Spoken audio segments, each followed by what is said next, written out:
देखो अगला क्वेश्चन है क्वेश्चन नंबर 15। 1227 डिग्री सेंटीग्रेड पर एक कृष्ण विकिरण उत्सर्जन करता है, ठीक है, यानी कि एक ब्लैक बॉडी विकिरण उत्सर्जित करता है जिसमें अधिकतम विकिरण फ्लक्स घनत्व 5000 एंगस्ट्रॉम के तरंग दैर्ध्य पर होता है। यदि इस पिंड का ताप 1000 डिग्री सेंटीग्रेड से क्या कर दिया, बढ़ा दिया जाए, तो अधिकतम विकिरण फ्लक्स घनत्व देखा जाएगा। सीबीएसई एआईपीएमटी 2006 का एक क्वेश्चन है। सॉल्यूशन देखिए इसका। वीन के नियमानुसार क्या होता है, लेमडा एम टी बराबर कॉन्स्टेंट। तो यहाँ लेमडा एम क्या है, अधिकतम विकिरण की संगत क्या होती है, तरंग दैर्ध्य होती है, तथा टी क्या है, पिंड का ताप है। तो अतः lambda m dash by lambda m बराबर किसके होगा, टी बाई टी डैश के। यहाँ टी का मान है 1227 डिग्री सेंटीग्रेड, केल्विन में चेंज करेंगे तो 1500 केल्विन। प्रश्नानुसार टी डैश बराबर क्या है, 1227 degree centigrade plus 1000 degree centigrade है, ठीक है। तो कितना आ जाएगा मेरा, 2500 केल्विन। तो लेमडा एम का मान क्या आएगा, 5000 एंगस्ट्रम। तो लेमडा एम डैश का मान आ जाएगा 1500 बटा 2500 इंटू 5000। तो ये कितना जाएगा, 3000 एंगस्ट्रम। ये लेमडा एम डैश मैंने यहाँ से निकाला, ठीक है। तो सही आंसर कौन सा होगा, ऑप्शन डी क्या होगा करेक्ट आंसर, 3000 एंगस्ट्रम पर। देखो अगला क्वेश्चन है हमारा क्वेश्चन नंबर 16। एक बीकर में गर्म पानी क्या करा गया है, भरा गया है। इसे किसी कमरे में रखा जाता है यदि इसका ताप 80 डिग्री सेंटीग्रेड से 75 डिग्री सेंटीग्रेड T1 मिनट में, 75 डिग्री सेंटीग्रेड से 70 डिग्री सेंटीग्रेड T2 मिनट में होता हो, तथा 70 डिग्री सेंटीग्रेड से 65 डिग्री सेंटीग्रेड T3 मिनट में होता हो। तो T1 T2 और T3 में इसने यहाँ पर रिलेशन पूछा है। सीबीएसई आईपीएमटी 1995 का क्वेश्चन है। न्यूटन की शीतलन के नियमानुसार किसी वस्तु के शीतलन की दर उस वस्तु तथा उसके वातावरण के तापांतर की क्या होती है, अनुक्रमानुपाती या समानुपाती होती है, अर्थात D theta by D T, या फिर D Q by D T बोलते हो आप इसे, ठीक है। तो D Q by D T समानुपाती होगी टी माइनस टी जीरो के। प्रत्येक स्थिति में औसत ताप में क्या हो रही है, कमी हो रही है, अतः ताप की दर भी क्या होगी, निरंतर कम होगी, यानी कि क्या होगा, T1 greater than T2 greater than T3। तो कौन सा ऑप्शन सही होगा आपका, ऑप्शन नंबर सी क्या होगा करेक्ट आंसर होगा। देखो अगला क्वेश्चन है हमारा क्वेश्चन नंबर 17। सूर्य से पृथ्वी पर आने वाली ऊर्जा 20 किलो कैलोरी प्रति मीटर स्क्वायर मिनट लंबवत है। यदि सूर्य का तापमान पहले से 2 गुना कर दिया जाए तो ऊर्जा का मान होगा। सीबीएसई आईपीएमटी परीक्षा 1998 का एक क्वेश्चन है। तो सबसे पहले देखिए स्टीफन के नियम अनुसार क्या होता है, E बराबर सिग्मा टी की पावर 4। आपके दो नियम काफी इंपोर्टेंट हो रहे हैं, ठीक है। एक तो कृष्णिका विकिरण से संबंधित, एक तो स्टीफन का नियम, स्टीफन का, और एक वीन का। ये दो नियम जो है आपको काफी अच्छे से ध्यान रखने हैं। इन्हीं से रिलेटेड काफी क्वेश्चन इसने इस टॉपिक में पूछे हैं, ठीक है। तो स्टीफन के नियम अनुसार ई समानुपाती, ई बराबर सिग्मा टी की पावर 4। तो या ई किसके समानुपाती हो गया, टी की पावर 4 के। ई है विकिरित ऊर्जा, टी क्या है, परम ताप। तो इसी से क्या आ जाएगा, E1 बाई टू बराबर T1 बाई T2 की power 4। According to question T1 बराबर T, T2 बराबर 2T। तो E1 बराबर क्या आ जाएगा, 20 किलो कैलोरी प्रति मिनट स्क्वायर मिनट, ठीक है। तो सब में मान रख देंगे, इस वाली इक्वेशन में मान रख देंगे सबका। तो यहाँ से E2 का मान कितना आ जाएगा, 20 इंटू 16 यानी कि 320 किलो कैलोरी प्रति मीटर स्क्वायर मिनट, ठीक है। तो 320 यानी ऑप्शन सी क्या होगा मेरा करेक्ट आंसर होगा। देखो अगला क्वेश्चन है हमारा क्वेश्चन नंबर 18। क्वेश्चन नंबर 18 में इसने पूछा है निम्न में से कौन सी प्रक्रिया गुरुत्व पर निर्भर करती है, ठीक है, करती है, ये इसने पूछा है। सीबीएसई एआईपीएमटी परीक्षा 2000 का क्वेश्चन है। आपको ऊष्मा के संचालन की 3 विधियां बता रखी है, चालन, विकिरण और संवहन। चालन में तो जो होता है आपका कोई सॉलिड होता है, जैसे मान लो सॉलिड है कोई, जैसे लोहे की छड़ मान लो, ठीक है, लोहे की पतली छड़ है। इसको मैंने इस वाले हिस्से को क्या किया, ताप दिया। तो इस वाले हिस्से में क्या होंगे, वाइब्रेशंस होंगे कणों में। तो उन वाइब्रेशंस के कारण पास वाले कणों में क्या होगी, ऊर्जा का ट्रांसफर होगा। तो ऊर्जा यहाँ से यहाँ पहुंच जाएगी, ठीक है। तो अब यहाँ पर ठोस में जो कण होते हैं उनके बीच में कैसे बंध बने होते हैं, ठीक है। तो सहसंयोजक बंध बने होते हैं। तो उन बंधों पर गुरुत्वाकर्षण का प्रभाव नहीं पड़ता है। क्यों, क्योंकि वो जो कण होते हैं आपके क्रिस्टल में, जो परमाणु होते हैं, उनका वेट इतना कम होता है कि वो गुरुत्व का प्रभाव लगभग नगण्य होता है, ठीक है। उसके बाद विकिरण, विकिरण में आपके किससे होता है, फोटोन से होता है सारा काम, ठीक है। फोटोन से एनर्जी का ट्रांसफर होता है। तो फोटोन पे भी फोटोन कैसे होते हैं, मासलेस पार्टिकल होते हैं, ठीक है। तो उन पे भी कोई इफेक्ट नहीं पड़ेगा। तो संवहन, संवहन विधि में क्या होता है, देखो संवहन विधि में माध्यम में दो स्थानों पर घनत्व में अंतर के कारण कम ऊष्मा वाले कण ऊपर की ओर तथा निम्न ऊष्मा वाले कण नीचे की ओर गति करते हैं। तो कणों की गति पर किसका, गुरुत्व पर निर्भर करती है, यानी गुरुत्व का इफेक्ट पड़ता है। तो ऑप्शन बी क्या होगा सही आंसर। जैसे हम पानी को उबालने का एग्जाम्पल ले लें, ठीक है, ये पानी है आपने गैस पे चढ़ा रखा है, ठीक है। तो जब ये पानी गर्म होगा तो ये जो ऊपर की ओर के जो उच्च घनत्व वाले कण होंगे वो कहाँ आएंगे, नीचे की ओर आएंगे, ठीक है। तो ये जो ऊपर तो कैसे इकट्ठे हो जाएंगे कण, गर्म वाले, और नीचे क्या आ जाएंगे, ठंडे वाले। तो वो गर्म होके वापस ऊपर जाएंगे, फिर नीचे आएंगे, ऊपर जाएंगे, नीचे आएंगे। तो इस प्रकार आपका पूरा पानी गर्म हो जाएगा, ठीक है। तो इसमें चूंकि ये ऊपर से नीचे आते हैं तो इसलिए गुरुत्व का इफेक्ट माना जाता है, ठीक है। तो ऑप्शन बी क्या होगा, संवहन आपका सही आंसर होगा। अगला क्वेश्चन है हमारा क्वेश्चन नंबर 19। एक कृष्णिका का ताप 2000 केल्विन है तथा अधिकतम तरंगदैर्घ्य लैम्डा एम है। इस तरंगदैर्घ्य का मान होगा यदि ताप क्या हो, 3000 केल्विन हो। सीबीएसई एआईपीएमटी परीक्षा 2001 का ये क्वेश्चन है।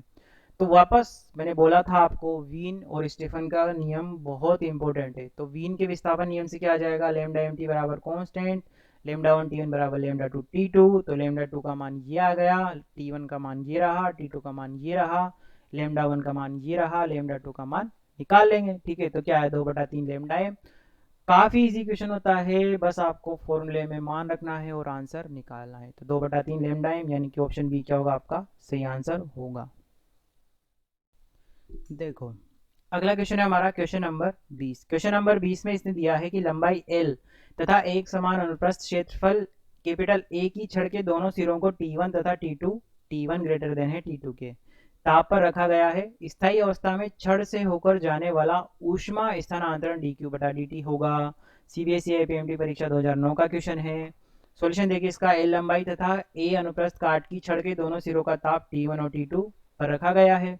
तब स्थायी अवस्था में छड़ के एक सिरे से दूसरे सिरे में टी समय में बहने वाली ऊष्मा की दर निम्न सूत्र से दी जाती है। डायरेक्ट फॉर्मूला है dq बाई dt बराबर k इंटू ए T1 माइनस T2 बटा L। L लंबाई है, A अनुप्रस्थ काट क्षेत्रफल है, T1 T2 सिरों के ताप है, k कांस्टेंट है, ठीक है। तो डायरेक्ट फॉर्मूला है, आपको ध्यान रखना होगा, ठीक है। तो ऑप्शन नंबर डी क्या होगा आपका करेक्ट आंसर होगा, ठीक। देखो अगला क्वेश्चन है हमारा क्वेश्चन नंबर 21।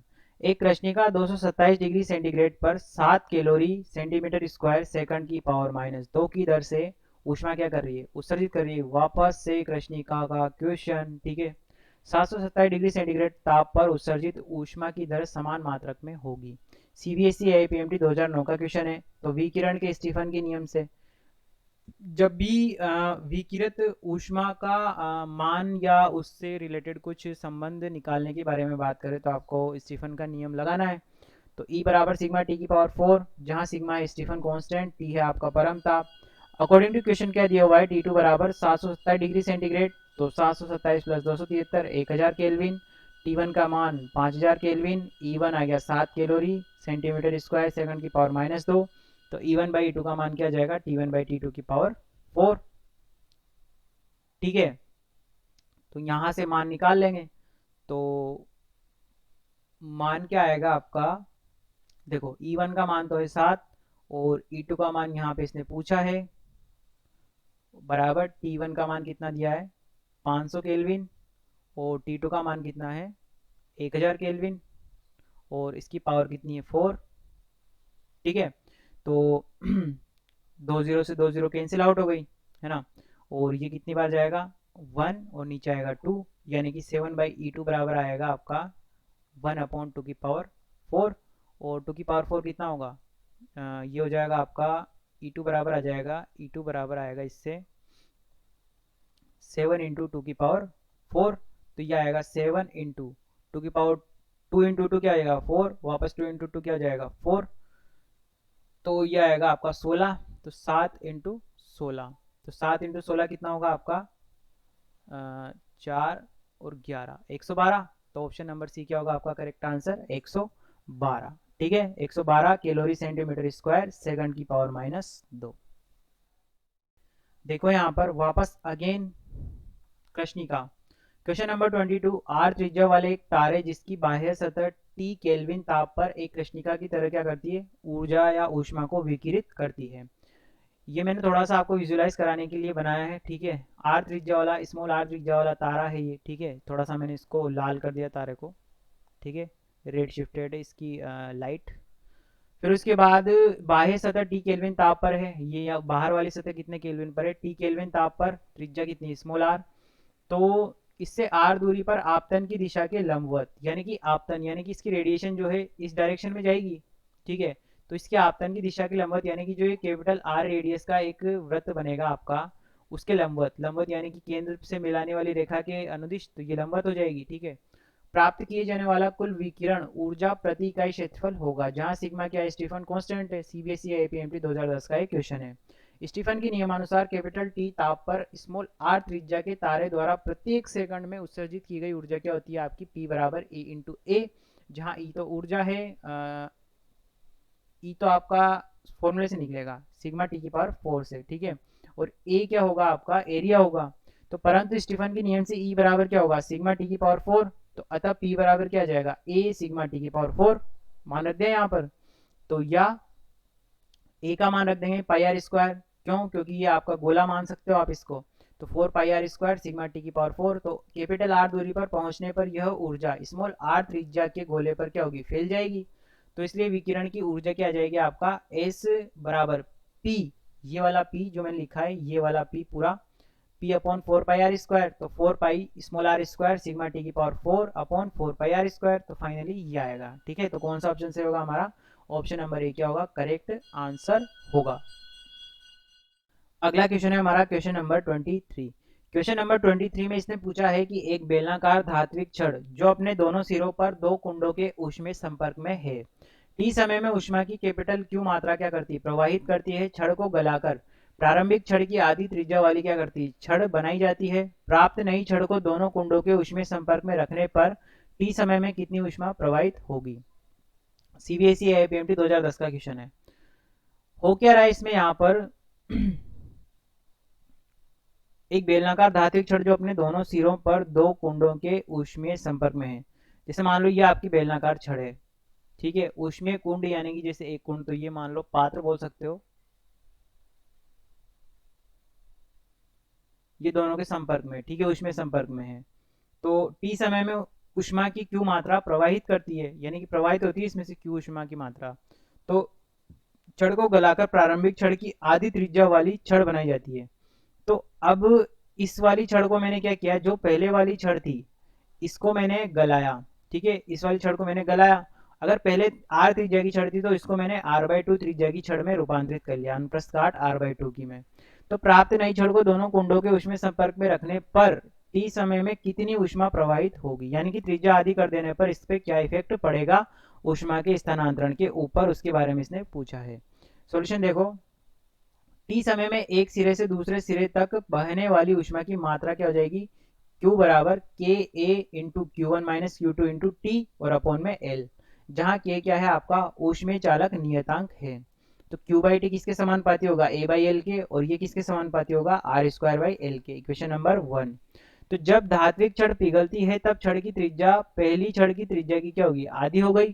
तो V1 बराबर V2, यानी कि आयतन तो क्या होगा, समान होगा। तो पाई R1 स्क्वायर बाई L1 बराबर पाई R2 स्क्वायर बाई L2। यहाँ पर इसने बोला है कि उसको गलाकर पतली छड़ बनाई है, तो जब गलाएंगे तो उसको उसका आयतन चेंज नहीं होगा उसको गलाने से, ठीक है। तो ये दोनों आयतन बराबर होंगे, ठीक। तो L1 बराबर आ जाएगा L2 by 4, equation number 2, equation 1 and 2 से Q1 बाई Q2 बराबर R1 square upon L1 into L2 upon R2 square.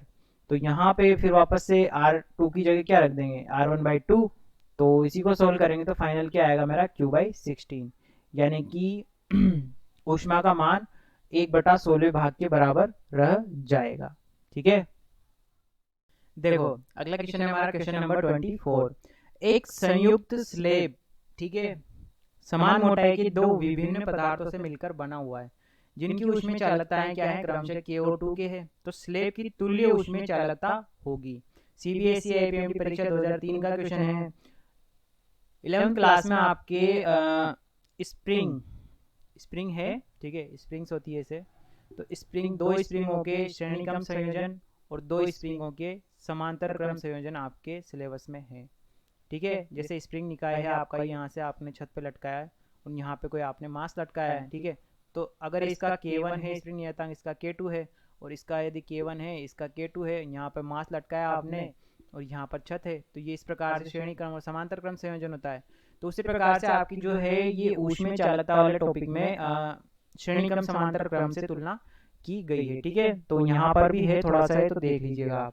Solution में देखिए दिया है स्लेबों की संख्या n बराबर 2, उसमें चल लगता है k1 बराबर k, k2 बराबर 2k। हम जानते हैं कि श्रेणी क्रम में संयोजित स्लेब होगी उसमें तुल्य उसमें चल लगता है k इक्विवेलेंट बराबर होती है n by 1/k1 plus 1/k2 के, तो k इक्विवेलेंट बराबर ये आ जाएगा, मान रख देंगे, आंसर आएगा अपना 4k/3। तो ऑप्शन नंबर ए क्या होगा 4k/3। और ये जो अगर आपके टॉपिक अभी क्लियर नहीं हुआ है ना, तो ये आपका जो है क्लास 12th में आप प्रतिरोध पढ़ोगे, प्रतिरोधों का श्रेणी क्रम तथा समांतर क्रम संयोजन।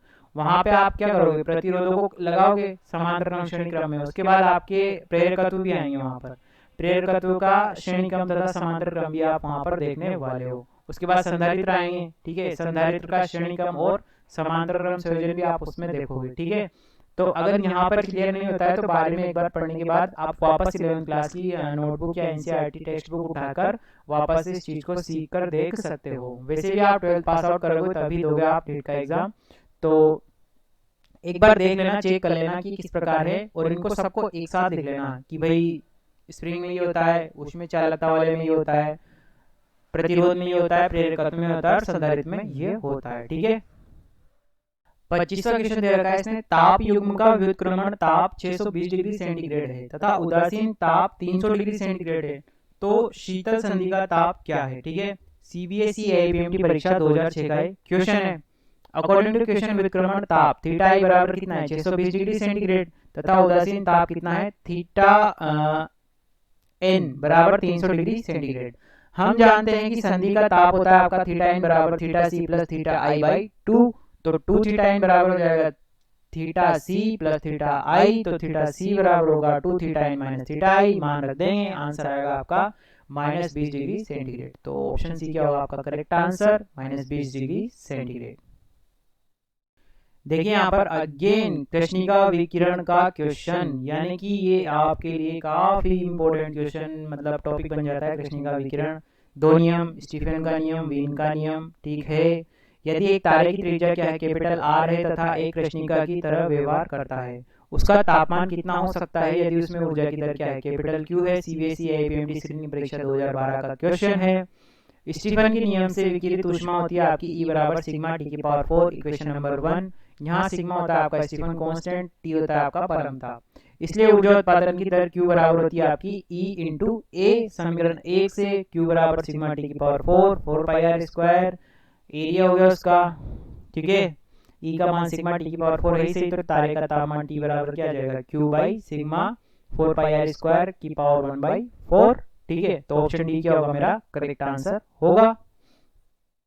देखो अगला क्वेश्चन है हमारा क्वेश्चन नंबर 27। क्वेश्चन नंबर 27 में इसने पूछा है पत्थर की एक स्लेब पट्टिका का क्षेत्रफल 0.36 मीटर स्क्वायर है और उसकी मोटाई 0.1 मीटर है। इसकी निचली सतह पृष्ठ 100 डिग्री सेंटीग्रेड की भाप की किस्में संपर्क में है और इसकी ऊपरी सतह पर 0 डिग्री सेंटीग्रेड की क्या रखी है बर्फ की एक स्लेब रखी है, जिससे 1 घंटे में 4.8 किलोग्राम बर्फ क्या होती है पिघल जाती है। यदि बर्फ के गलन की गुप्त ऊष्मा दे रखी है 3.36 × 10⁵ जूल प्रति किलोग्राम हो, तो पत्थर के स्लेब की ऊष्मा चालकता क्या होगी। सीबीएसई आईपीएमटी मेंस परीक्षा 2012 का एक क्वेश्चन है।